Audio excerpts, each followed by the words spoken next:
Hello दोस्तों, good morning. देखिएगा, हम लोग जो है क्लास 9 की मैथ जो है अब तक ले प्रश्नावली 1.4 तक सॉल्व कर चुके थे और उसके आगे आज हम लोग जो है एग्जाम्पल आपके लेने वाले हैं। जो उदाहरण दिया आपकी बुक में उसको सॉल्व करेंगे। क्या कह रहा है कि जांच कीजिए कि 7 करड़ी में 5 और दूसरा क्या है 7 बटे करड़ी में 5 करड़ी में 2 प्लस 21 पाई माइनस 2 अपरिमेय संख्या है या नहीं। ये हमसे पूछ रहा है कि ये जो सारी संख्याएं दी हैं, आपको 4 संख्याएं दी हैं, पूछ रहा है ये अपरिमेय है या नहीं। तो देखिए, हम आपको बता रखे थे कि जहाँ पर करड़ी में 5 लगा हो, जैसे करड़ी में अगर लगा हो उसका वर्गमूल ना निकले, उससे चाहे गुणा हो भाग हो, वो क्या होती है हमारी अपरिमेय संख्या ही होती है। लेकिन यहाँ पाई के बारे में नहीं बताया था, तो पाई भी जिसके साथ आए वो भी एक क्या होती है हमारी अपरिमेय संख्या होती है। लेकिन इसे हम किस रूप में और देख सकते हैं, इसे और भी हम देख सकते हैं अशांत अनावर्ती दशमलव भिन्न के रूप में। अशांत अनावर्ती दशमलव भिन्न के रूप में कैसे देखेंगे, हमें यहाँ पर पता होना चाहिए कि करड़ी में 5 का मान कितना होता है। तो करड़ी में 5 का मान आप लोग याद रखिएगा। देखिएगा, यहाँ पर करड़ी में 5 का मान होता है 2.236 और जो है आपका करड़ी में 2 का मान जो होता है वह होता है 1.4142। ये ऐसे चलते हुए चला जाता है, ये भी ऐसे और भी आगे जाता है। इसके बाद कौन सी संख्या आएगी ये तो निश्चित, लेकिन इसका एक निश्चित सीक्वेंस नहीं होता है कि इसके बाद नहीं यही ही संख्या आएगी, ठीक। और यहाँ पर आपका जो है पाई का मान जो हो जाता है, पाई का मान आपका हो जाता है, यहाँ पर पाई का मान आपका 3 पाई का मान आपका कितना है 3.1415 31 ठीक। आपका कितना पाई का मान है 3.1415 और भी इसके आगे ऐसे चलते हुए चला जाएगा। दशमलव के बाद ना तो किसी की संख्या का जो है एक निश्चित पैटर्न है और ना तो ये पता है ये कहाँ तक जाएगा। मतलब कि ये अशांत अनावर्ती दशमलव भिन्न। अशांत अनावर्ती दशमलव भिन्न के बारे में हम लोग जो है लगभग शुरू के क्लास से ही पढ़ते हुए आ रहे हैं। मतलब कक्षा 9 के जब से मैंने स्टार्ट किया, लगभग दूसरी या तीसरी क्लास से ही हम लोग आपको ये बता रहे हैं ये सारी चीज़ें, ठीक। इस वजह से ये सारी चीज़ें आप लोगों को पता होंगी और इनका जो अब मान ये जो है आप लोग याद कर लीजिएगा। इसका तो बहुत इंपॉर्टेंट है करड़ी में 2 का मान और पाई का मान। पाई का मान कितना है आपका 3.1415 और करड़ी में 2 का मान कितना है आपका 1.4142 और फिर आगे ऐसे सो ऑन करते हुए चला जाएगा, ठीक। तो अब हम देखेंगे इसका जो है मान निकालेंगे कि ये क्या हो जाएगा। 7 और करड़ी में 5 दिया है, 7 करड़ी में 5 दिया है तो मतलब ये क्या है 7 गुणे करड़ी में 5 है। तो हम यहाँ क्या करेंगे 7 और करड़ी में 5 का मान रख देंगे। करड़ी में 5 का मान क्या हमारा 2.236। अब इसका हम गुणा करके जो भी आंसर आएगा वही लिख देंगे, ठीक। इसका गुणा करेंगे और जो भी आंसर आएगा हमारा लिख देंगे। देखिएगा यहाँ पर ये जो बिंदी लगा रखे इस तरह से, इसका मतलब यही है कि इसके आगे और भी है, बहुत सारा अनंत तक है ये, ठीक। और इसका ना ही कोई निश्चित पैटर्न है कि नहीं इसके बाद यही संख्या आएगी। इस वजह से हमारा क्या हो जाएगा गुणा करने के बाद एक अपरिमेय संख्या हो जाएगी। अपरिमेय संख्या हो जाएगी क्यों? क्योंकि जब आप 7 से गुणा करेंगे पाएंगे कि एक अशांत अनावर्ती दशमलव भिन्न के रूप में चेंज हो जाएगी। बात समझ में आ रही है?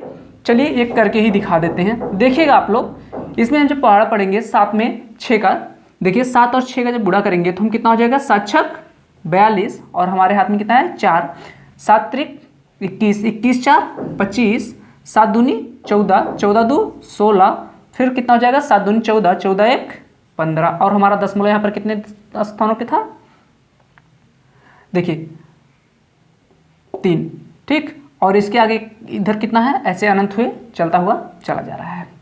तो यह हम देख रहे हैं कि हमारे यहाँ पर कितना आ गया 15.652 और यह एक इसके बाद भी कोई एक निश्चित पैटर्न नहीं फॉलो करेगा। निश्चित पैटर्न मतलब कि जैसे यहाँ पर 652 है तो ऐसा नहीं कि इसके बाद 652 ही आएगा।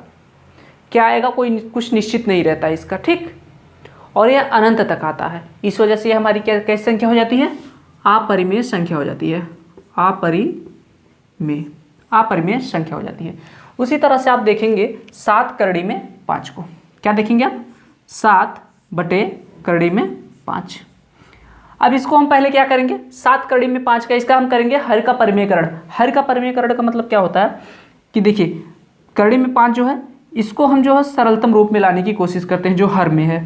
ठीक, तो हम इसमें क्या करेंगे, ऊपर भी करड़ी में 5 से गुणा कर देंगे और नीचे भी करड़ी में 5 से गुणा कर देंगे। तो ऊपर क्या हो जाएगा हमारा 7 करड़ी में 5 और नीचे क्या हो जाएगा, ये करड़ी में 5 और करड़ी में 5 का जब गुणा करेंगे तो हमारा क्या हो जाएगा, करड़ी में 5 का स्क्वायर और स्क्वायर से करड़ी खत्म हो जाएगी, हमारा क्या बच जाएगा, नीचे 5 बच जाएगा। अभी आप 7 करड़ी में 5 का मान तो आप निकाले ही हैं, ये यही निकला। अब इसमें सिर्फ आपको क्या कर देना होगा, 5 से भाग कर दीजिएगा। 15.652 और ये ऐसे चलते चला जाएगा। अब इसमें किससे भाग करना है, 5 से। ठीक, और जब आप इसमें 5 से भाग देंगे, 5 से इसमें जब भाग देंगे आप देखेंगे इसमें कितनी बार जाएगा, 3 बार, फिर क्या है दशमलव है, फिर कितनी बार गया, 1 बार, और यहाँ से फिर कितना हो गया 15, फिर 3 बार गया, और यहाँ पर ये कितना है 2, और इसके बाद कोई ना तो कोई संख्या होगी। अब क्या है, ये निश्चित तो नहीं है, लेकिन 2 है तो मतलब यहाँ पर 1 या 0 कुछ तो होगा। तो लगभग कितनी बार चले जाएगा हमारा, 4 बार, और इसके आगे ये भी ऐसे चलते हुए चला जाएगा। तो यह भी एक हमारी कैसी संख्या प्राप्त हो रही है, एक अपरिमेय संख्या ही प्राप्त हो रही है। ठीक, अब देखिएगा करड़ी में 2 और प्लस 21 का मान क्या करेंगे, हम कैसे निकालेंगे। ये हमारी कैसी संख्या, अपरिमेय है कि अपरिमेय है। वैसे अपरिमेय है, ये लोग आप लोग तो देख के ही जान जा रहे हैं कि यह एक अपरिमेय संख्या है, लेकिन आप लोग इसे किस रूप में चेंज कर रहे हैं, दशमलव भिन्न के रूप में आप लोग इसे चेंज करके चेक कर रहे हैं। ठीक, देखिएगा करड़ी में 2 प्लस 21, करड़ी में 2 का मान आपका कितना है, 1.4142 प्लस 21। ये जो है इसके आगे और भी ऐसे करते हुए है। ठीक, प्लस 21। अब इसको हम जब जोड़ेंगे तो ये हमारा कितना हो जाएगा, 21 1 22, 22.4142 और इसके आगे ये ऐसे चलते हुए चला जाएगा। तो कुछ निश्चित पैटर्न इसके बाद नहीं फॉलो कर रहा है, कि मतलब एक निश्चित साइकिल नहीं बनाती है कोई संख्या यहाँ पर, और वह अनंत तक जाती है, तो उसे हम क्या कहते हैं, अपरिमेय संख्या कहते हैं। तो ये हमारी एक कैसी संख्या हो गई, यह भी हमारी एक अपरिमेय संख्या हो गई। देखिए आप लोग जो लिखते हैं याद करके कि करड़ी में 2 का मान 1.414, वह लगभग मान याद किया जाता है। जैसे कि आप लोग 22 का भी मान जो पाई का मान जो याद रखते हैं वह भी लगभग में याद रखते हैं। करड़ी में 3 का मान जो याद रखते हैं वह भी आप लोग लगभग में ही याद रखते हैं। और ये जो पाई का मान आप लोग लिखते हैं 22/7, यह है, देखिए पाई हम यहाँ कह रहे हैं कि एक अपरिमेय संख्या है, लेकिन 22/7 क्या हमारी परिमेय संख्या है। 22/7 जो लिखा जाता है ना, वो उसका लगभग मान है, एक्यूरेट मान नहीं है। मतलब देखा जाए तो ये किस कैसा मान है, लगभग मान है। और लगभग को हम कैसे डिनोट करते हैं, ठीक, यह जो कैसा है मान, इसका लगभग मान है। बात समझ में आई। यह भी हमारी कैसी संख्या हो गई, अपरिमेय संख्या हो गई। अब हम देखेंगे पाई -2। पाई -2 हमारी कैसी संख्या है,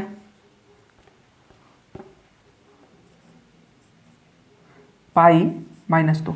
अब पाई का मान हमारा कितना होता है, 3.1415 और भी ऐसे करते हुए आगे ये चला जाएगा। और इसमें से फिर माइनस क्या करने के लिए कह रहा है, 2। अब जब -2 करेंगे तो हम देख रहे हैं यहाँ पर कितना है, 3 में से 2 चला जाएगा तो हमारा कितना जाएगा, 1। आगे दशमलव के बाद क्या है, 1 4 1 5 और ये आगे ऐसे चलते हुए चला जाएगा। तो ये भी हमारी एक कैसी संख्या प्राप्त हो गई, अपरिमेय संख्या प्राप्त हो गई। अतः हमारी सारी संख्याएं कैसी हैं, अपरिमेय संख्याएं हैं। यहाँ तक बात क्लियर है। तो चलिए अब हम देखते हैं आपका उदाहरण नंबर 2। देखिएगा आपका उदाहरण नंबर 2 क्या कह रहा है, कह रहा है कि 2 करड़ी में 2 प्लस 5 करड़ी में 3, इसके बीच में गुणा का निशान होता है। हम यूँ इस तरह भी कह सकते हैं, 2 गुणे करड़ी में 2, 5 गुणे करड़ी में 3, और करड़ी में 2 -3 करड़ी में 2 को जोड़िए। इसको यह जोड़ने के लिए कह रहा है। तो अब हम देखिए जोड़ेंगे कैसे। 2 करड़ी में 2 प्लस 5 करड़ी में 3। पहले हमने इसको लिख लिया, अब इसको जोड़ने के लिए कह रहा था हम प्लस करेंगे, करड़ी में 2 माइनस 3 करड़ी में 3। अब हम देख रहे हैं कि यहाँ पर 2 करड़ी में 2 है और यहाँ पर 1 करड़ी में 2 है। ठीक, तो हमारे ये जुड़ के दोनों क्या हो जाएगा, 3 करड़ी में 2 प्लस, अब हम देख रहे हैं कि यहाँ पर 5 करड़ी में 3 है, लेकिन यहाँ इसमें से घटाना कितना है, 3 करड़ी में 3 घटाना, तो हमारे यहाँ पर कितना बच जाएगा, 2 करड़ी में 3 और प्लस में बचेगा, क्यों, क्योंकि प्लस वाला ज़्यादा है। बात क्लियर हो रही है। तो हमारा आंसर यहाँ पर कितना हो जाएगा, 3 करड़ी में 2 प्लस 2 करड़ी में 3, यही हमारा आंसर हो जाएगा। देखिए यहाँ पर बहुत सारे बच्चों को समस्या ये होती है कि सर हम इसको कैसे घटाएं, एक 2 करड़ी में 2 है, 1 करड़ी में 2 है। तो इस तरह आप लोग यहाँ पर किया करिए ना, ये जो करड़ी में दिया रहता है उसको कुछ आप वस्तु मान लीजिए, कोई भी वस्तु मान लीजिए। जैसे मान लीजिए कि यह करड़ी में जो है, इसको ये मान लीजिए कि लिखा गया है कि 2 पेन है, यहाँ पर लिखा गया है कि यह 1 पेन है। भाई ये इसको क्या मानेंगे, यह कोई एक चीज़ है, इसके आगे 1 का गुणा रहता है ना, 1 पेन, तो टोटल कितनी हो गई, 3 पेन। जैसे हमने क्या ली, 3 करड़ी में 2।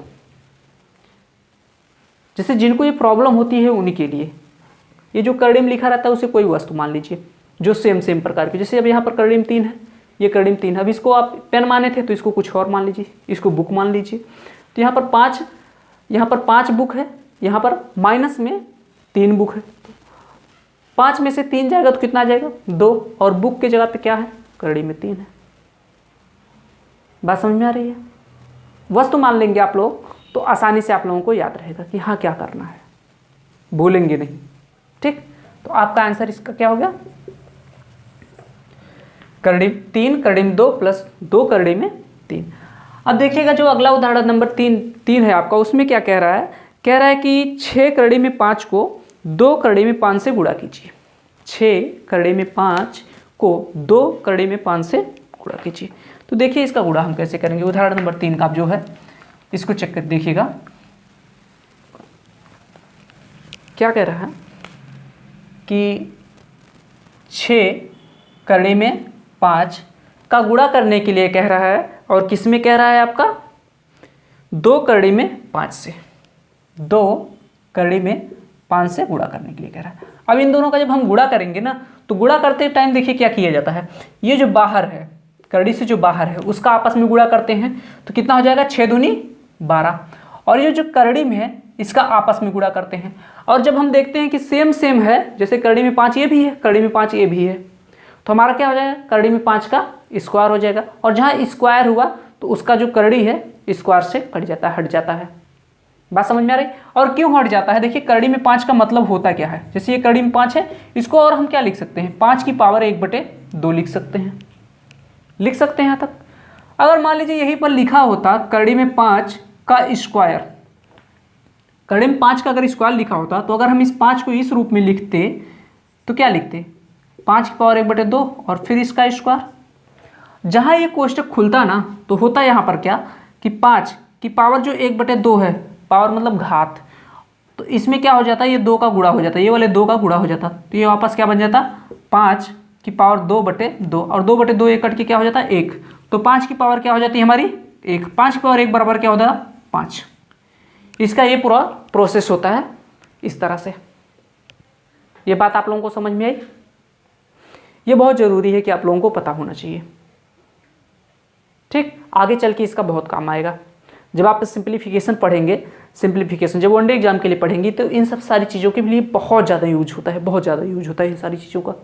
अभी भी आपको बहुत यूज मिलेगा। मतलब अगर आप मैथ लगा रहे हैं तो ये सारी चीज़ें जानना आपके लिए बेहद ज़रूरी है। तो इस तरह से हमारा 6 दूनी 12 हो गया, और करड़ी में 5 का क्या हो जाएगा, करड़ी में 5 का स्क्वायर हो जाएगा, और ये फिर हमारा क्या प्राप्त हो जाएगा 5, और 12 गुणे 5 का आंसर क्या हो जाएगा 60। तो हमारा आंसर यहाँ से कितना आ गया 60। बात क्लियर हुई। देखिएगा अगला उदाहरण जो दिया आपका, उदाहरण नंबर 4। उदाहरण नंबर 4 में क्या कह रहा है, 8 करड़ी में 15 को 2 करड़ी में 3 से भाग कीजिए। क्या कह रहा है, 8 करड़ी में 15 को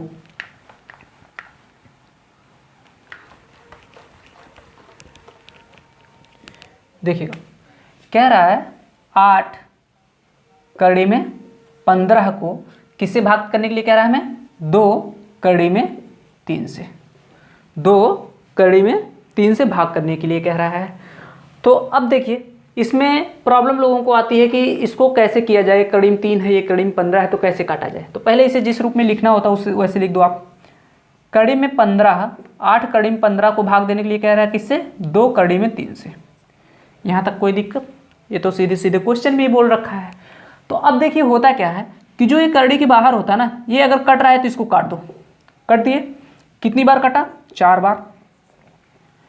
और ये कड़ी में जो 15 है ना, कड़ी में 15, इसे हम देखेंगे क्या इस रूप में चेंज कर सकते हैं? तो हो सकता है। देखिए कैसे होगा। कड़ी में 15 को हम लोग लिख सकते हैं कड़ी में 3 गुणे कड़ी में 5।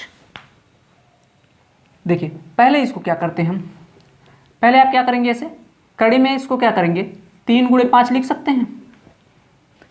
तो आप इसे अलग भी कर सकते हैं, कड़ी में 3 गुणे कड़ी में 5। यहाँ तक बात क्लियर हुई?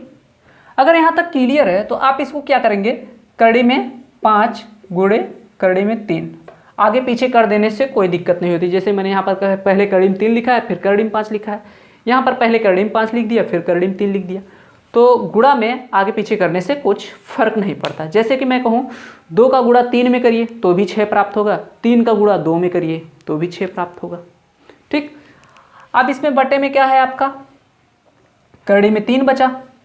अब ये कड़ी में 3 इस कड़ी के 3 को काट देगा, ऊपर आपका क्या बच जाएगा, 4 कड़ी में 5, 4 कड़ी में 5। यही आपका आंसर हो जाएगा।